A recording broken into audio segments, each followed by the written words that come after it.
ഞാനിന്ന് തയ്യാറാക്കിയിരിക്കുന്നത് വഴുതനങ്ങ മെഴുക്ക് വരട്ടി കേട്ടോ. സാധാരണ ചെയ്യുന്നതിനേക്കാളും ഒരു വെറൈറ്റി ആയിട്ടാണ് ചെയ്തിരിക്കുന്നത്. അപ്പോൾ വീഡിയോ സ്കിപ്പ് ചെയ്യാതെ മൊത്തത്തിൽ കണ്ടു നോക്കൂ കേട്ടോ.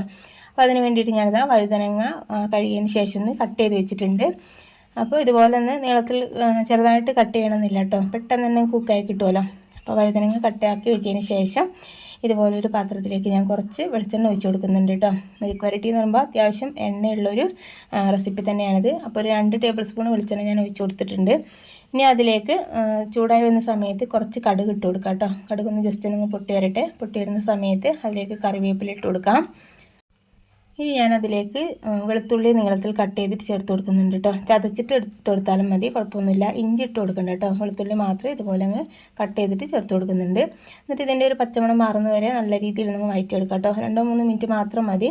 ഒന്ന് മിക്സാക്കി കൊടുക്കുന്നുണ്ട്. ഇനി അതിലേക്ക് വലിയ ഉള്ളി ഇട്ട് കൊടുക്കുന്നത്. വലിയ ഉള്ളിക്ക് പകരം ചെറിയ ഉള്ളി ഉണ്ടല്ലോ, അത് ചേർത്ത് കൊടുത്താലും മതി. അപ്പോൾ ഒന്നുകൂടി ടേസ്റ്റ് കൂടുന്നത് ചെറിയ ഉള്ളിക്ക് തന്നെയാണ്. അപ്പോൾ ഞാനിത് സവാളയാണ് ചേർത്ത് കൊടുക്കുന്നത്. 2 ചെറിയ സവാള എടുത്തിട്ട് ഇതുപോലെ കനം കുറച്ചിട്ട് അരിഞ്ഞെടുത്തതാണ്. അതിലേക്ക് ആവശ്യത്തിനുള്ള ഉപ്പ് ചേർത്ത് കൊടുക്കുന്നുണ്ട്. ഉപ്പ് കൂടി ചേർത്ത് കൊടുത്തിട്ട് ഇതുപോലെ നല്ല രീതിയിൽ നിന്ന് വഴറ്റിയെടുക്കാം കേട്ടോ. ഉള്ളി നല്ല രീതിയിൽ നിന്ന് കുക്കായി വരുന്ന സമയത്ത് അതിലേക്ക് മസാലപ്പൊടികൾ ഇട്ട് കൊടുക്കാം. കുറച്ച് മഞ്ഞൾപ്പൊടിയാണ് ഇട്ട് കൊടുക്കുന്നത്, പിന്നെ കുറച്ച് കുരുമുളക് പൊടിയാണ് ഇട്ട് കൊടുക്കുന്നത്. അപ്പോൾ എരിവിന് ആവശ്യമുള്ള കുരുമുളക് പൊടി ഈ സമയത്ത് ഞാൻ ചേർത്ത് കൊടുക്കുന്നുണ്ട്. പിന്നെ ഇതിലേക്ക് മുളകൊന്നും ചേർത്ത് കൊടുക്കുന്നില്ല കേട്ടോ. പിന്നെ വലിയ ജീരകം പൊടിച്ചത് കൂടി ഇട്ട് കൊടുക്കുന്നുണ്ട്. എന്നിട്ട് നല്ല രീതിയിലൊന്നങ്ങ് മിക്സാക്കി കൊടുക്കാം കേട്ടോ. പൊടികളൊക്കെ പച്ചമണം മാറുന്നവരെ നല്ല രീതിയിൽ മിക്സാക്കി കൊടുക്കാം. പിന്നെ ഞാനതിലേക്ക് ഉണക്കമുളക് ഒന്ന് ക്രഷ് ചെയ്തിട്ട് ചേർത്ത് കൊടുക്കുന്നുണ്ട് കേട്ടോ. ചില്ലി ഫ്ലേക്സ് ഒന്ന് ചേർത്ത് കൊടുക്കുന്നുണ്ട്. അപ്പോൾ എരിവിന് എത്രയാണോ നിങ്ങൾക്ക് ആവശ്യം അത്രയും ചേർത്ത് കൊടുക്കാം. ഞാനൊരു ടീസ്പൂൺ നിറച്ചും തന്നെ ചേർത്ത് കൊടുക്കുന്നുണ്ട് കേട്ടോ. അപ്പോൾ അത്യാവശ്യം എരിവുള്ളൊരു റെസിപ്പി തന്നെയാണിത്. ഇത്ര എരിവ് വേണ്ടാന്നുണ്ടെങ്കിൽ കുറച്ച് കുരുമുളക് ചേർത്താൽ മതി കേട്ടോ. നിങ്ങൾക്ക് ഏതാണോ എരിവ് കൂടുതൽ വേണ്ടെന്നുണ്ടെങ്കിൽ അത്രയും ചേർത്ത് കൊടുക്കാം. എന്നിട്ട് നല്ല രീതിയിലൊന്ന് മിക്സാക്കി കൊടുക്കാം. അതിൻ്റെയൊക്കെ ഒരു പച്ചമണം മാറുന്ന സമയത്ത് നമ്മൾ വൃത്തിയാക്കി വെച്ചിരിക്കുന്ന വഴുതനങ്ങ ഇതിലേക്ക് ഇട്ട് കൊടുക്കാം കേട്ടോ. എന്നിട്ട് നല്ല രീതിയിലൊന്ന് മിക്സാക്കി കൊടുക്കണം. എന്നിട്ട് പെട്ടെന്ന് തന്നെ കുക്കായി കിട്ടിക്കോളും. 2-3 മിനിറ്റ് നേരം നമുക്കങ്ങ് അടച്ചു വെക്കുന്ന സമയത്ത് പെട്ടെന്ന് തന്നെ അങ്ങ് കുഴഞ്ഞ് കുക്കായി കിട്ടിക്കോളും.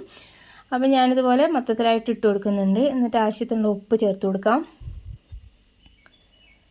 എന്നിട്ട് നമുക്ക് നല്ല രീതിയിലൊന്ന് മിക്സാക്കി കൊടുക്കാം കേട്ടോ. അപ്പം മസാലയൊക്കെ എല്ലാ ഭാഗത്തേക്കും എത്തിക്കോളും. ഇതുപോലെ നല്ല രീതിയിലൊന്ന് മിക്സാക്കുന്ന സമയത്ത് തന്നെ ഒന്നങ്ങ് ഉടഞ്ഞ് കിട്ടിക്കോളൂ കേട്ടോ. എന്നിട്ട് 2-3 മിനിറ്റ് ഞാനൊന്ന് അടച്ച് വെക്കുന്നുണ്ട്. എന്നിട്ടൊന്ന് തുറന്ന് നോക്കിയിട്ട് പിന്നെ ഒന്ന് ഇളക്കി കൊടുക്കുന്നുണ്ടായിരുന്നു കേട്ടോ. അപ്പോൾ ഞാനത് വീഡിയോയിൽ കാണിക്കാതിരുന്നതാണ്. അപ്പോൾ ഇടയ്ക്കൊന്ന് തുറന്ന് നോക്കിയിട്ട് ഇളക്കി കൊടുക്കുന്നത് നന്നായിരിക്കും, അടിയിലൊന്നും പിടിക്കാതിരിക്കാൻ വേണ്ടിയിട്ട്. അപ്പോൾ ഒരു 1/4 ഭാഗം കുക്കായി കിട്ടിയിട്ടുണ്ട് കേട്ടോ. ഇനി നമ്മൾ ഈ സമയത്ത് കുറച്ച് പുളിവെള്ളമാണ് ഒഴിച്ച് കൊടുക്കുന്നത്. പുളിവെള്ളം അല്ലെങ്കിൽ ചെറുനാരങ്ങയുടെ ഒരു പകുതി നീര് ചേർത്ത് കൊടുത്താലും മതി. അപ്പോൾ ഞാനിതൊരു വാളംപുളി ഒരു ചെറിയൊരു കഷ്ണം എടുത്തിട്ട് ചെറിയൊരു നെല്ലിക്ക വലുപ്പത്തിലെടുത്തിട്ട് ഒന്ന് പിഴിഞ്ഞെടുത്തതാണ്. എന്നിട്ട് അതിലേക്ക് ഒഴിച്ച് കൊടുക്കുന്നുണ്ട്.